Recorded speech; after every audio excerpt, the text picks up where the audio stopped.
Nuevamente me acerco a ti, Padre, para darte gracias la oportunidad que me das ahora de ser la voz para traer mensaje tuyo. Señor, permite que yo solamente sea ese instrumento, pero Padre, que seas tú quien hable, quien muestre tu voluntad y que salgamos gozosos en este día después de escuchar tu palabra. En el nombre de Jesús, amén. Pueden tomar sus lugares, hermanos. Le pedí a los jóvenes de la clase Abiel que se conservaran aquí. Por lo regular sabemos que suben allá a su salón. Tienen bastantes actividades que programar, pero creo que es una fecha importante en la cual tienen también ellos que escuchar el mensaje, lo que Dios tiene para ellos. Pero también para nosotros los papás, los abuelos, los tíos, porque hemos concluido, hermanos, el mes de octubre. Estamos iniciando el mes de noviembre, pero hermanos, creo que todos nosotros hemos sido partícipes de esta semana, llamémosle de transición. ¿Por qué? Porque todos hemos estado envueltos en un ambiente del llamado Día de Muertos. Hemos estado envueltos en un ambiente de disfraces. Todavía ayer que salía a la calle veía un puesto de disfraces ahí colocado, ya con ofertas, definitivamente. Ayer mismo estaba el desfile allá en la zona del centro de la Ciudad de México. Dulces, pero también olor a incienso o a copal, es la otra sustancia que se utiliza.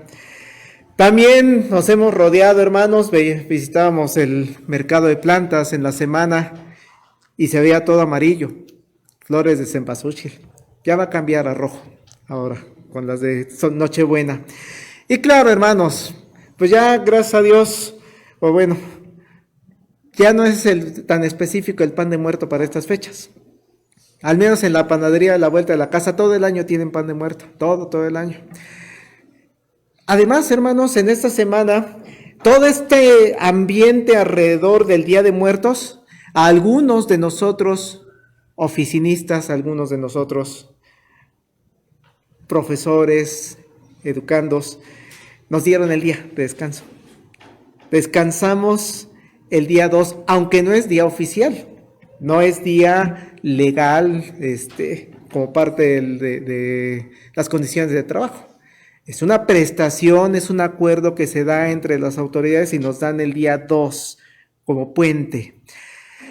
Y todo eso, hermanos, lo está moviendo lo que llamamos muerte. Pero en todo este contexto, en este ambiente que vivimos durante la semana y que todavía hay reminiscencias de esta festividad del Día de la Muerte, considero muy importante el que definamos cuál es nuestra posición como creyentes en Jesucristo, como cristianos, ante todo este ambiente. Pero hermanos, también no es nada sencillo dar una definición tajante por varios aspectos que vamos a ver de la complejidad que tiene este Día de Muertos.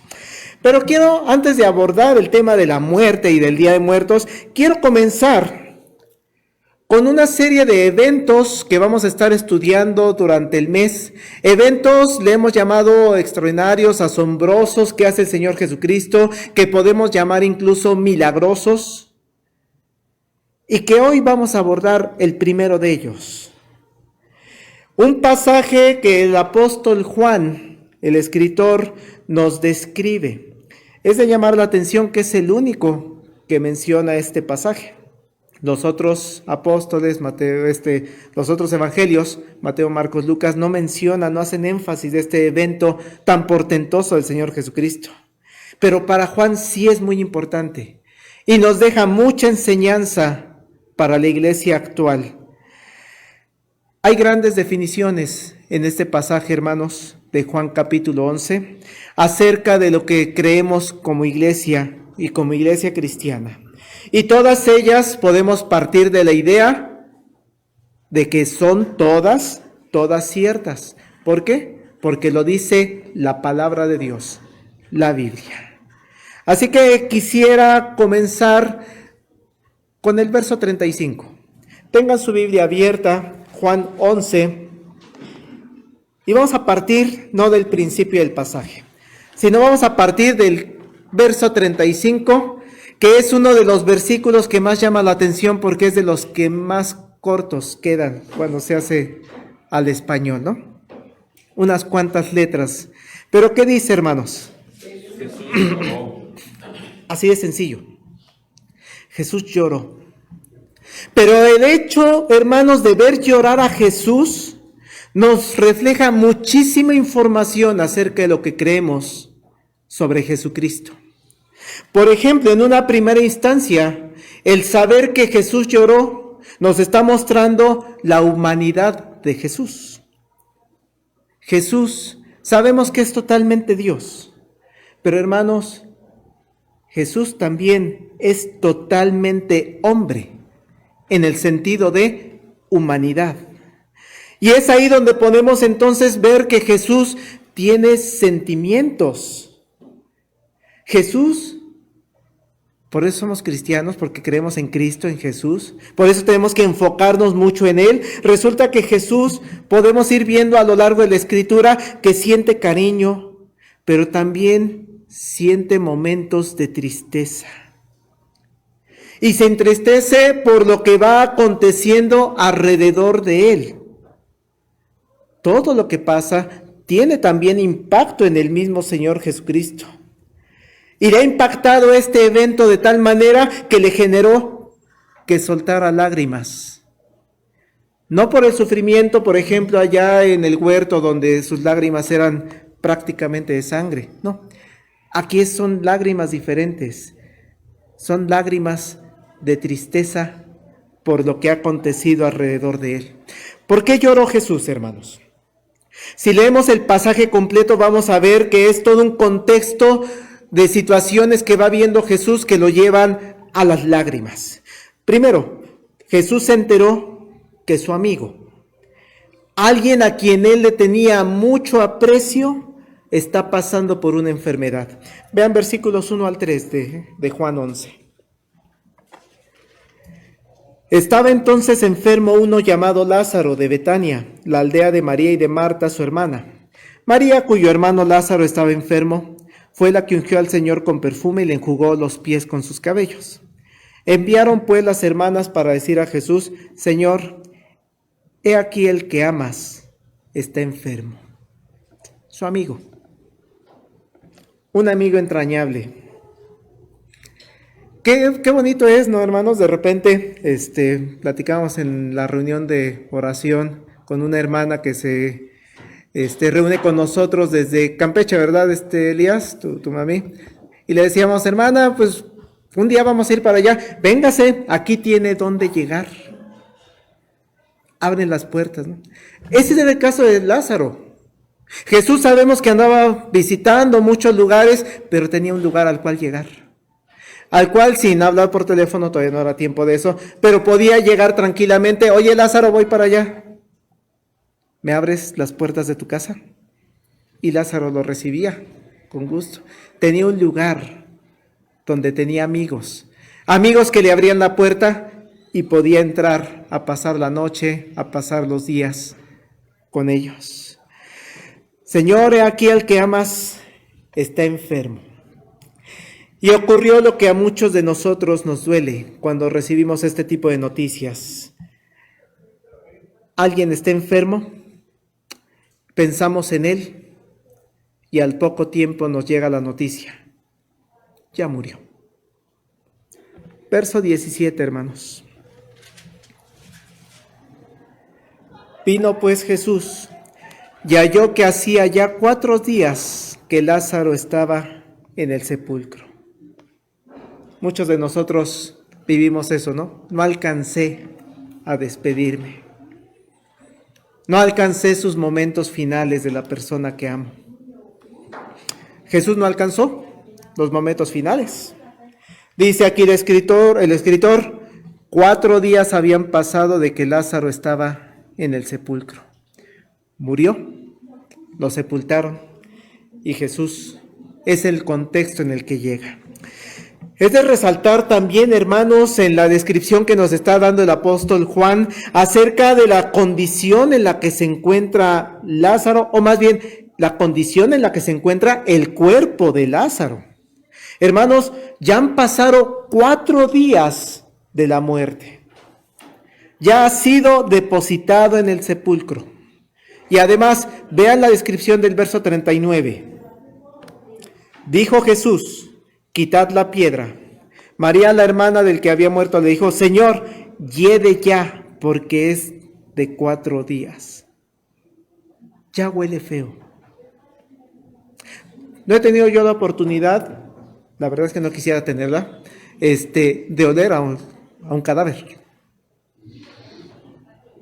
Pero lo que hemos visto en las escenas de películas, que incluso los médicos se tienen que poner algodones aquí con otro olor para contrarrestar, ¿no? El Ministerio Público, cuando va a levantar un cuerpo, se ponen también vaselina o... Señor, hiede ya, porque es de 4 días. ¡Qué tristeza!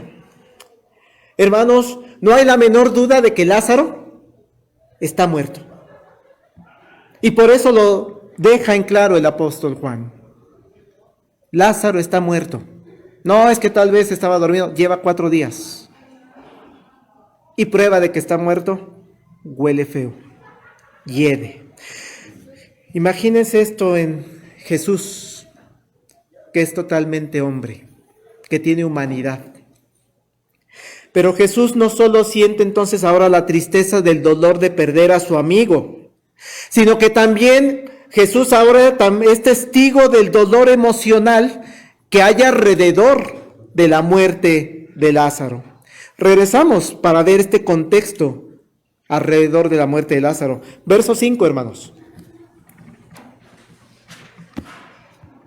Amaba Jesús a María, a su hermana y a Lázaro.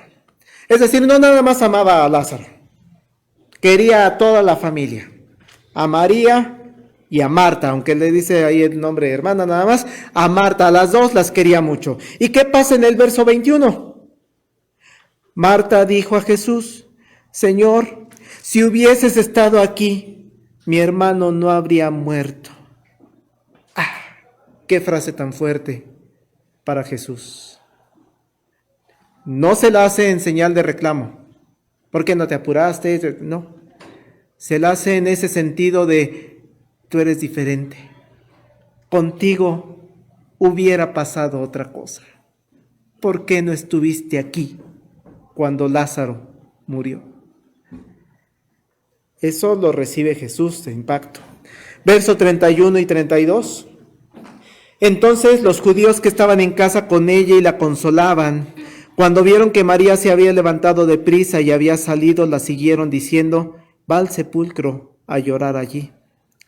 María, cuando llegó a donde estaba Jesús, al verle, se postró a sus pies diciendo: Señor, si hubieses estado ahí, no habría muerto mi hermano. Creo que todos nosotros hemos tenido la oportunidad de estar en algún velorio y comprendemos muy bien la escena que está viviendo Jesús. Pierde al amigo, pero además las otras 2 amigas están sufriendo. No cabe duda, hermanos, que la muerte de una persona genera este ambiente de tristeza a su alrededor. Y eso lo percibe la humanidad de Jesús. Por eso dice el verso 33.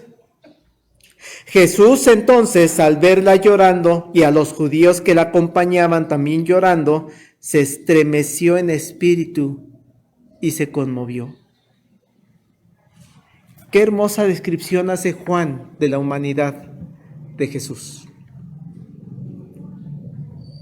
No es ajeno al dolor humano nuestro Señor. Y ese es el contexto del por qué es tan significativo que el evangelista nos describe con esa breve frase: y Jesús lloró. Algo que la mayoría de las personas que nos encontramos en este lugar, hermanos, hemos vivido. Todos creo que hemos pasado por un contexto de muerte, un contexto de estos niveles de tristeza a nuestro alrededor, un contexto en el que el llanto es difícil de contener. Pero este pasaje, hermanos, aparte de mostrarnos la naturaleza humana de Jesús, también nos muestra la otra naturaleza de Jesús. Porque ustedes y yo creemos que Jesús es totalmente hombre, sí, en el sentido de humanidad, pero también sabemos que es totalmente divino porque Jesús es Dios con nosotros. Ese es su nombre también, Emmanuel, Dios con nosotros. Y como tal, Jesús, en su naturaleza divina, Él sabía perfectamente lo que iba a acontecer.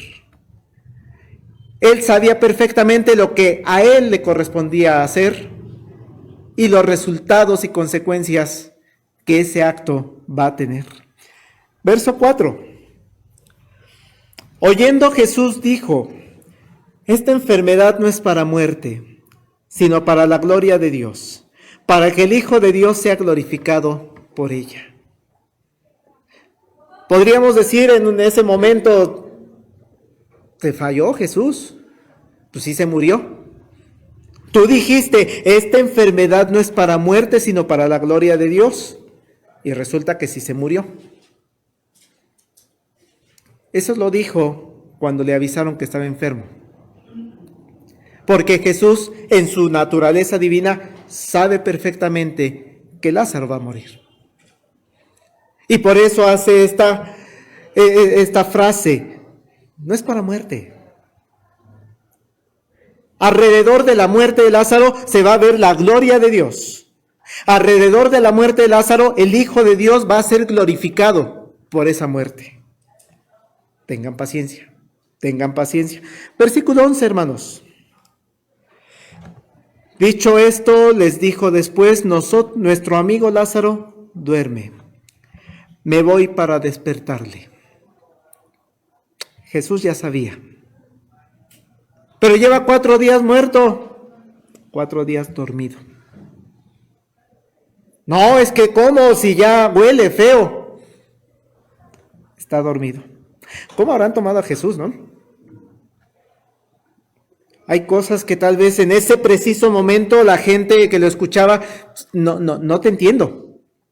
No entiendo a dónde vas, por qué estás diciendo esto, por qué niegas la realidad si Lázaro ya está muerto. Juan 11:23. Jesús le dijo: tu hermano resucitará. Sí, es cierto, Jesús, yo sé que va a resucitar en el día que venga el juicio. Espérate, antes, tu hermano resucitará. Hablar de resurrección, algo que médicamente, pues para nosotros nos cuesta trabajo creerlo, ¿no? Médicamente, ¿cómo puede ocurrir esto? Sin embargo, Jesús es Dios. Y Jesús sabe perfectamente que Lázaro va a resucitar. Y es cuando Jesús hace una declaración que va a cambiar la historia de la humanidad también. Que puede cambiar la historia de usted, hermana. La historia tuya, jovencita, jovencito. Vean el verso 25. Le dijo Jesús: yo soy la resurrección y la vida. El que cree en mí, aunque esté muerto, vivirá. Y todo aquel que vive y cree en mí no morirá eternamente. ¿Crees esto? Le dijo: sí, Señor. Yo he creído que tú eres el Cristo, el Hijo de Dios, que has venido al mundo. Eso, hermanos, cambia el mundo. Cambia la visión que usted tiene de la muerte y que yo tengo de la muerte. Yo soy la resurrección y la vida. Aunque estés muerto, vivirás. Y qué hermoso cuando dice: no morirá eternamente. Dice un dicho popular: para muestra basta un botón, ¿no? Y es entonces cuando Jesús actúa sobre Lázaro. Es aquí donde Jesús muestra que lo que acaba de decir, lo que acaba de declarar: yo soy la resurrección y la vida, y para muestra te voy a dar un botón. Y es Dios el único que puede levantar a una persona cuyo cuerpo ya llevaba 4 días en descomposición. Es solamente Dios quien puede darle a esta persona o a este cuerpo un nuevo aliento, esté en las condiciones que esté. Es Dios, y por eso decimos Jesús es Dios, Dios con nosotros. Jesús es quien es la vida. Jesús es quien nos promete una vida abundante, y podemos tener la confianza que así será, porque para muestra un botón. Una vida en donde todo lo que nos rodea ahora se va a ver distinto. Se va a ver con una nueva esperanza, incluyendo la muerte nuestra, incluyendo la muerte de nuestros seres queridos. La esperanza, hermanos, que si bien Lázaro y todos los otros personajes que encontramos en la Biblia también resucitaron, Lázaro, sí es cierto, también murió. Una vez que lo levanta Jesús, estuvo un tiempo, no nos dice el escritor sagrado cuánto, y después murió. Sin embargo, una frase central de Jesucristo que leímos es la esperanza de que no morirás eternamente. Su contraposición es entonces vamos a tener vida eterna. Lázaro fue levantado. Sí, pero se volvió a morir. Pero la promesa es, vivirá eternamente. Sigue dormido. Sigue dormido. Dice el verso 43 de Juan 11. Y habiendo dicho esto, clamó a gran voz, Lázaro, ven fuera. Y el que había muerto salió, atadas las manos y los pies con vendas, y el rostro envuelto en un sudario. Jesús le dijo, desatadle y dejadle ir. Hermanos, qué relato tan hermoso. No nos detengamos en preguntarnos cómo es que Jesús restableció las neuronas del cerebro, cómo restituyó la circulación sanguínea, cómo hizo que el corazón volviera a latir si no tenía de estos para darle respiración. Y ¿cómo le hizo Jesús? No nos detengamos en eso. ¿Cómo eliminó el olor de la carne y de lo que ya estaba en putrefacción? Hermanos, Jesús es Dios. Jesús todo lo puede porque es su naturaleza. Lo que el Evangelio nos quiere dejar en nuestra mente, más allá del evento científico que quisiéramos buscar la explicación, lo que quiere Jesús que tengamos en nuestra mente es que usted y yo celebramos que Jesús es la vida. Por eso el título del mensaje del día de hoy, celebramos la vida. Celebramos que Jesús, ¿cómo le va a hacer? No sé, hermanos. No sé, pero va a restituir mi cuerpo con mi alma en algún momento. Dice el verso 45. Entonces muchos de los judíos que habían venido para acompañar a María y vieron lo que hizo Jesús, creyeron en él. Lo que había dicho allá al principio del capítulo va a ser para glorificar a Dios, para que el Hijo de Dios sea glorificado, se cumple. Tal vez en ese momento no se entendía del todo. Cuando termina el relato, ¿cómo negarlo? Muchos creyeron en él. Si bien, repito, todas las personas que resucitaron en los relatos bíblicos volvieron a morir, todavía hay otro evento más sorprendente, porque Jesús es el máximo ejemplo de la resurrección, ya que Jesús mismo también murió en una cruz, también fue depositado en un sepulcro, y al tercer día Jesús resucitó de entre los muertos. Venció a los muertos, venció a la muerte de forma permanente, y lo hizo en un primer día de la semana. Hermanos, por eso la iglesia cristiana nos reunimos los domingos. Hay una frase que hemos dicho en otros momentos, el culto es fiesta. Sí, porque tenemos una fiesta de la resurrección cada domingo. Los creyentes en Jesucristo se empezaron a reunir ese primer día de la semana para platicar, para celebrar la resurrección de Jesucristo. de su Señor, de su Maestro, de su Salvador. Y esto es lo que estamos haciendo el día de hoy, hermanos, celebrando la vida. La iglesia Getsemaní se reunió hoy, está a las 11 de la mañana, celebrando la vida. La máxima representación es Jesucristo vive. No volvió a morir. Quiero pasar a un segundo aspecto, después de ver este análisis del pasaje. Y es que el segundo aspecto tiene que ver más con un contexto que es el que nos rodea. Hermanos, somos mexicanos. Y el pueblo mexicano estamos rodeados de la muerte, pero de manera impresionante. Uno puede ser que nos da miedo morir, porque no sabemos, hay personas que no sabemos a dónde vamos a ir cuando muera, ¿no? Pero hay otros que sí sabemos a dónde vamos a ir y lo que nos da miedo no es tanto el destino, sino la forma en la que vamos a morir. Muchos de nosotros incluso hemos dejado de escuchar noticieros porque nos deprime.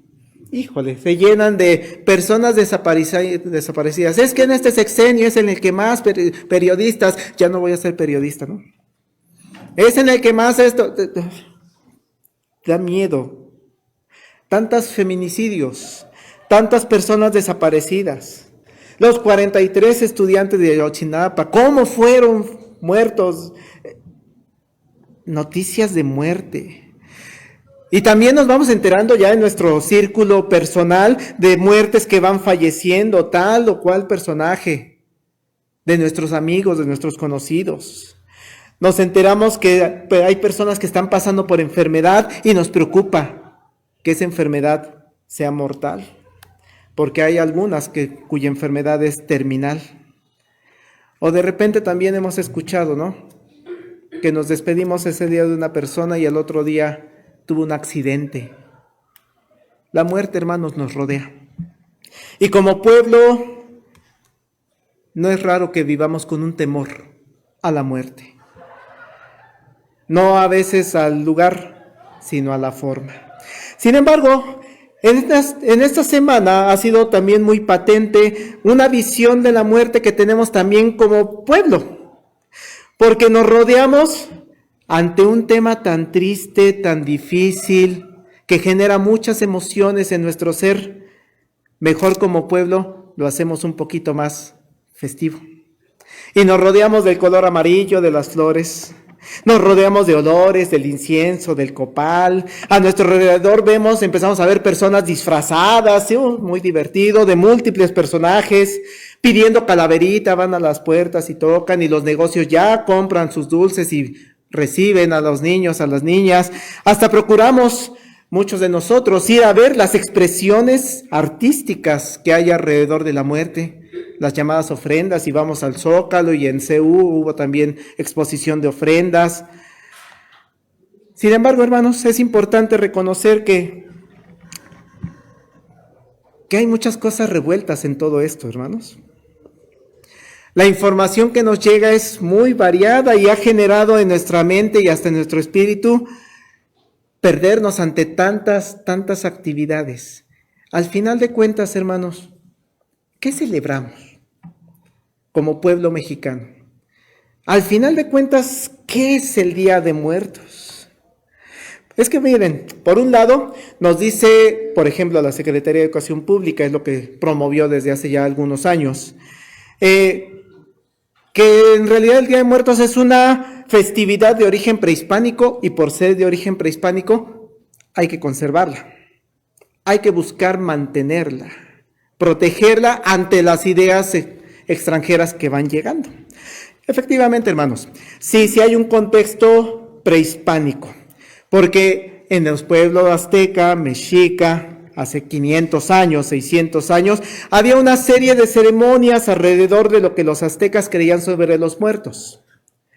Y sí, pero no eran los primeros días de noviembre, eran días previos. Se levantaban altares para las almas.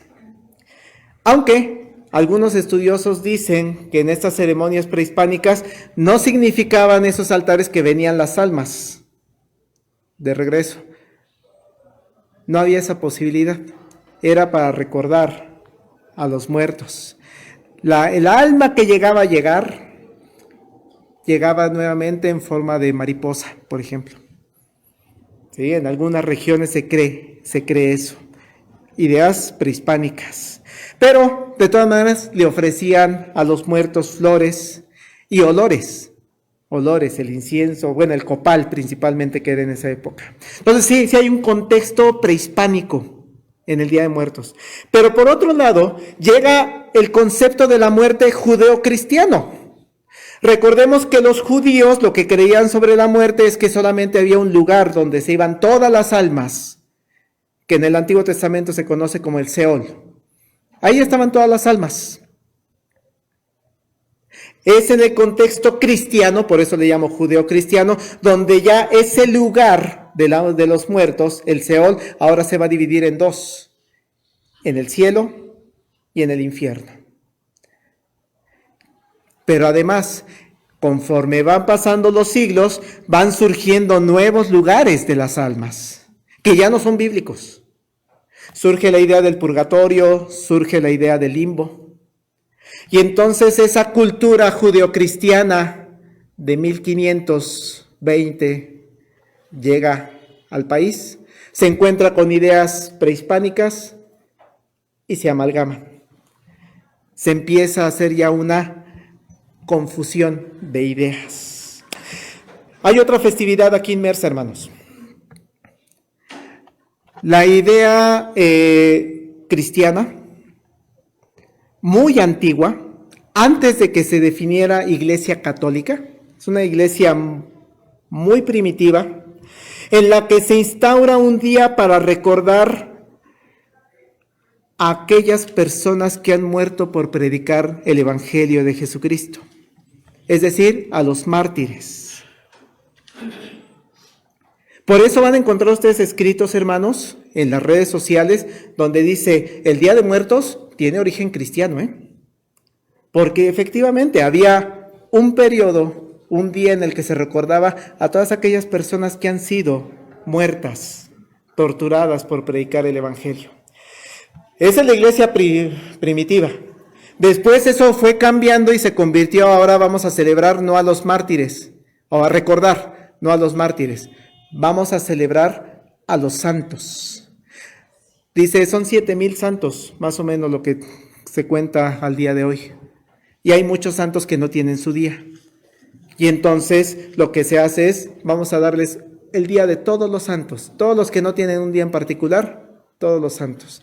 ¿Cuándo? Noviembre. Pero ya está inmerso esto, ya está inmerso esto. Vean cómo se empieza a hacer una amalgama de creencias.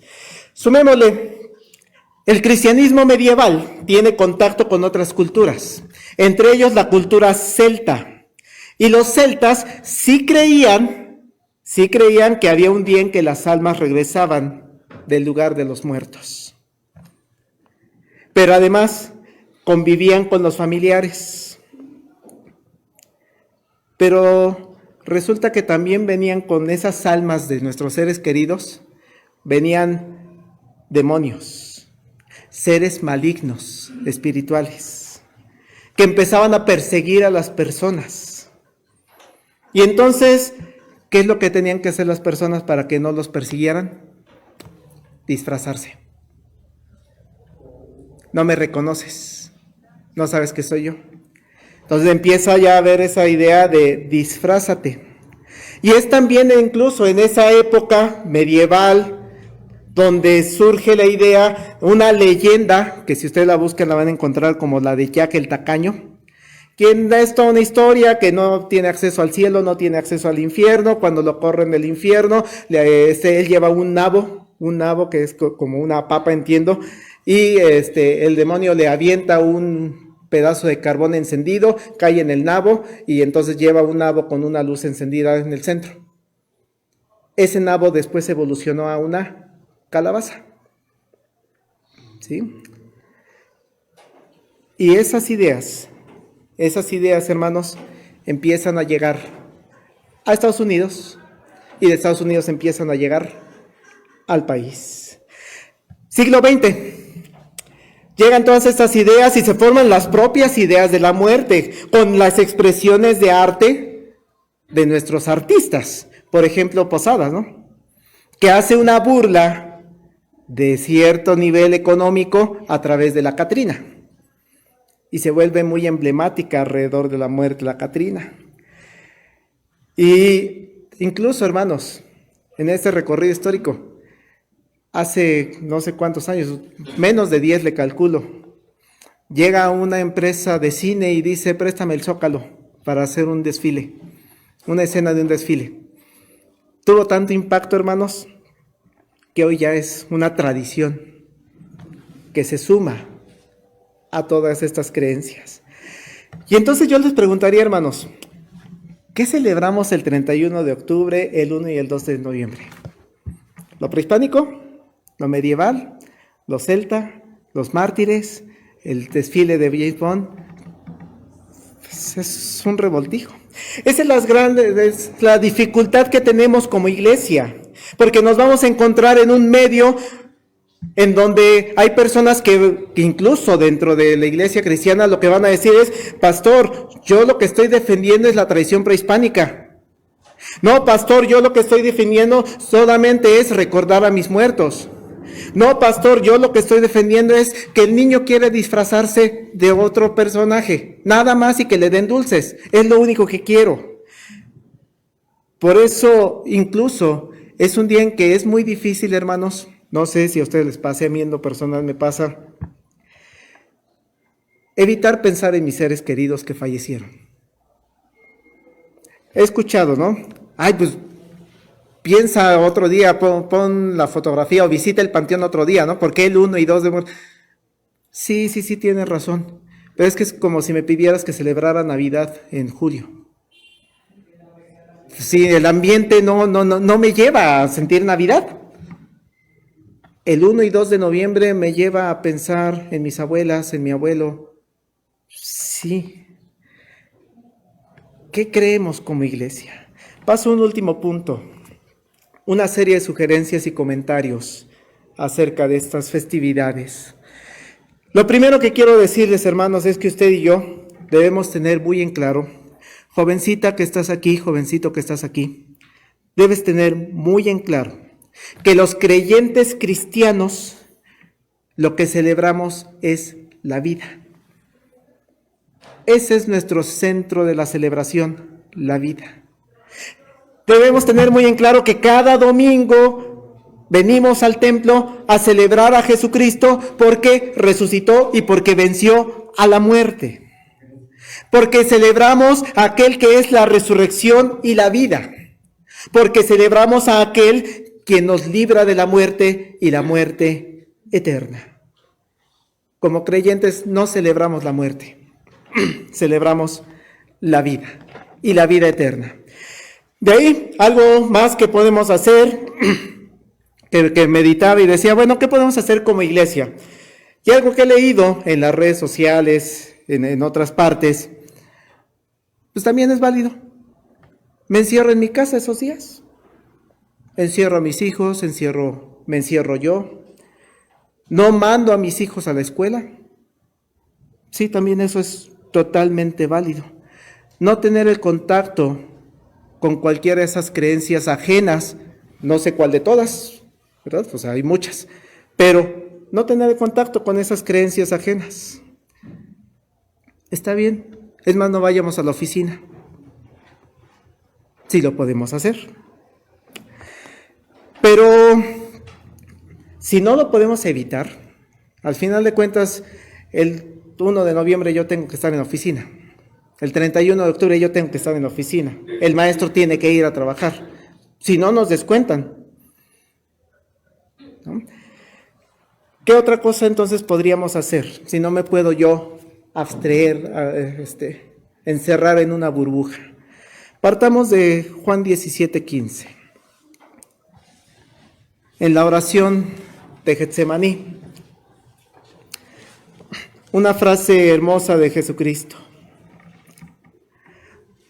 Juan 17:15 dice, no ruego que los quites del mundo, sino que los guardes del mal. El creyente cristiano, hermanos, vivimos en este mundo. Y Dios nos pone en este mundo porque en este mundo debemos ser luz, no oscuridad. Cada uno de nosotros tenemos la obligación de enseñar al mundo que está en la oscuridad lo que es la luz. Al mundo que está en la muerte, enseñarles lo que es la vida. Así que podemos ver también el Día de Muertos como una excelente oportunidad para predicar el Evangelio de Jesucristo. Es una excelente oportunidad para platicar con la gente sobre lo que es la muerte. Al fin estamos sensibles, ¿no? Recordamos a nuestros muertos. Es una excelente oportunidad de platicar de cuál es la esperanza que Dios nos da para con nuestros seres queridos y para con nosotros mismos.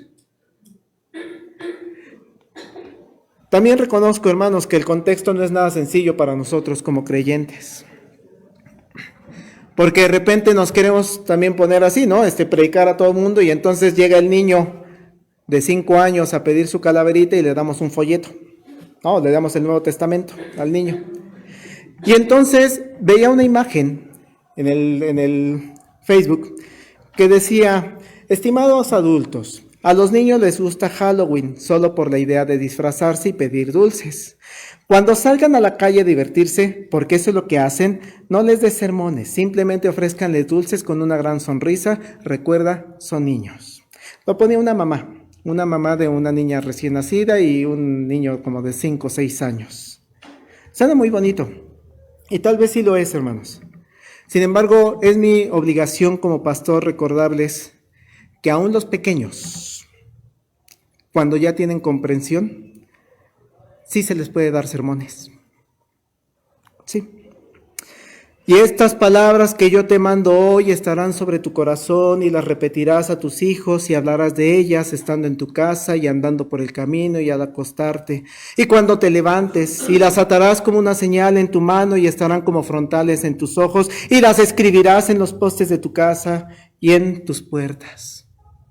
Indicación en Deuteronomio a los padres. Claro, a la bebé recién nacida no le va a decir eso, ¿verdad? Pero al niño de 6, 7 años hay que enseñarle. Sí, hay que enseñarle. Y entonces, pero es que esa mamá es inconversa, no conoce el Evangelio. Entonces yo le tengo que enseñarle el Evangelio a ella, para que ella le enseñe al hijo. Y si el papá, la mamá, sí conocen del Evangelio, entonces tienen que enseñarle y darle sermones al niño sobre el Día de Muertos. Papá y mamá de un pequeño, antes de ponerle un disfraz a tu pequeño, para que vaya a pedir dulces y a divertirse, porque es como lo ve esta persona que escribió esto, pregúntate, a todo esto, antes de ponerte el disfraz, ¿ya te enseñé el camino de Dios? ¿Ya me senté contigo diariamente, como dice Deuteronomio, al levantarte y al acostarte, a enseñarte el camino de Dios? Aun cuando tienes una tierna edad, ya cumplí con mi labor de enseñarte lo que los creyentes en Jesucristo creemos, que celebramos la vida, antes de ponerle el disfraz. Pero yo sé que aún así la presión social sobre nuestros niños y también para nosotros los adultos, hermanos jóvenes, para los que laboramos en oficinas públicas o en la educación, es muy fuerte. Y de ahí, hermanos, quisiera recordar algo que nos decía el hermano Gabriel Segura hace 8 días. Nos decía en su oficina, es muy fuerte la presión de que tiene que ir disfrazado. Hay trabajos donde te piden que forzosamente te disfraces o que el creyente cristiano participe, nos trae cooperas para la ofrenda y cooperas para la veladora y es muy fuerte la presión para muchos de nosotros. ¿Ahí qué hago? Ser diferentes. Esa es una, exacto, o sea, lo hemos comentado, meternos en la burbuja y no voy. Me descuentan, absorbo las consecuencias de no ir. Esa es una muy buena posibilidad. La otra posibilidad, debemos entender muy claramente, hermanos, que la paga del pecado es muerte. Eso lo dice Romanos. Y creo que para un creyente es muy difícil disfrazarse o disfrazar a nuestros hijos de algo relacionado a la muerte.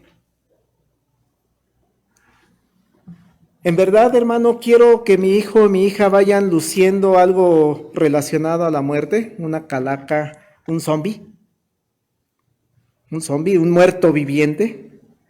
Sí, tal vez lo único que quiere el pequeño es divertirse y él no lo ve como una forma de adoración a la muerte, sino es como un juego. Ok, estoy de acuerdo. ¿Ya hablaste con él acerca de lo que es la vida? ¿Ya le enseñaste el camino de la fe? ¿Aún así te quieres disfrazar algo relacionado con la muerte? Es ahí, hermanos, donde tú debes brillar. Tú, jovencita, jovencito que te gusta disfrazarte, hay que brillar. Al final de cuentas, hay otros disfraces. Es que el niño lo que quiere es sentirse otro y disfrazarse. Le iba a proponer al hermano Gabriel, porque la vi por ahí la imagen. Disfrázate de Juan Calvino. Disfrázate de Martín Lutero, ¿no? De la Reforma. Hay que ser luz. Tal vez esa es una exageración, pero recuerdo a una niña que quería disfrazarse. Y le decían, es que de muerte no. Ok. Agarró su bata, una bata blanca, hizo una como gorrita, hizo un como estuchito y dijo, voy disfrazada de veterinaria.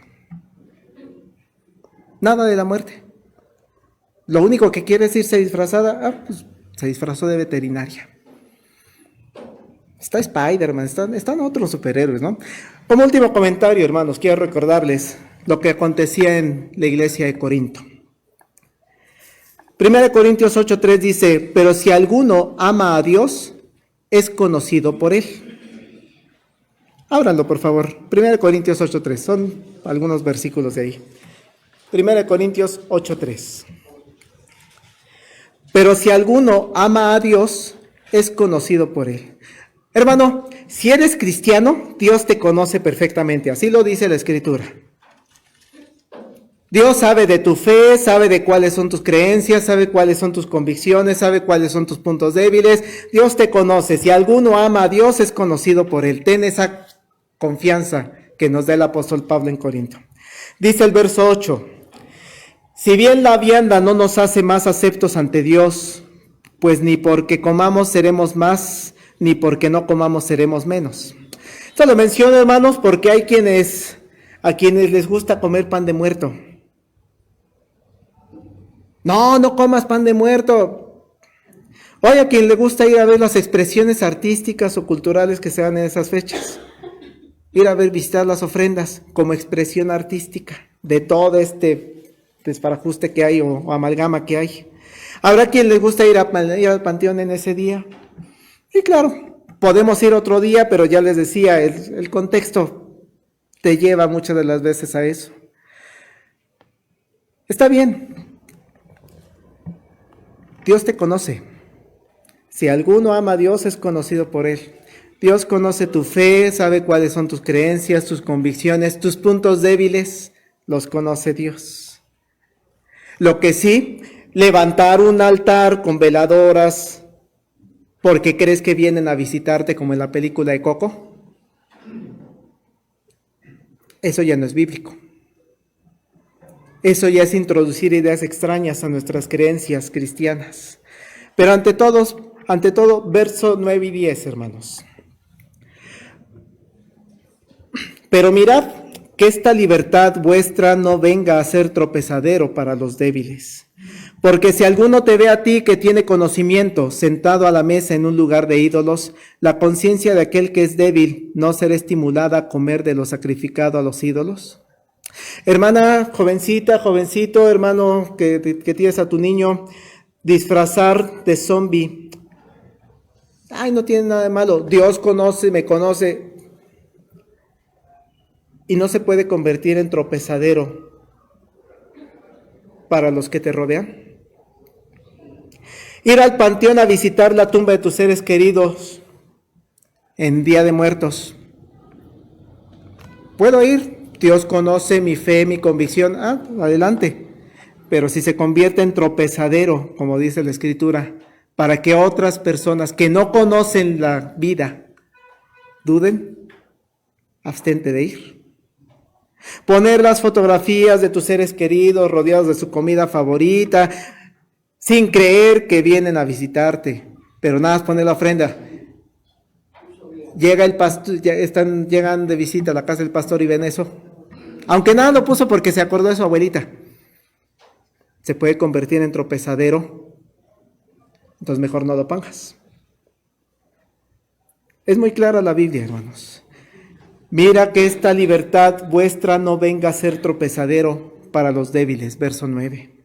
Porque si alguno te ve a ti que tiene conocimiento, sentado a la mesa de un lugar de ídolos, celebrando Día de Muertos, disfrazándote, poniendo altares o todo lo que rodea esta festividad, la conciencia de aquel que es débil no será estimulada a comer de lo sacrificado a los ídolos.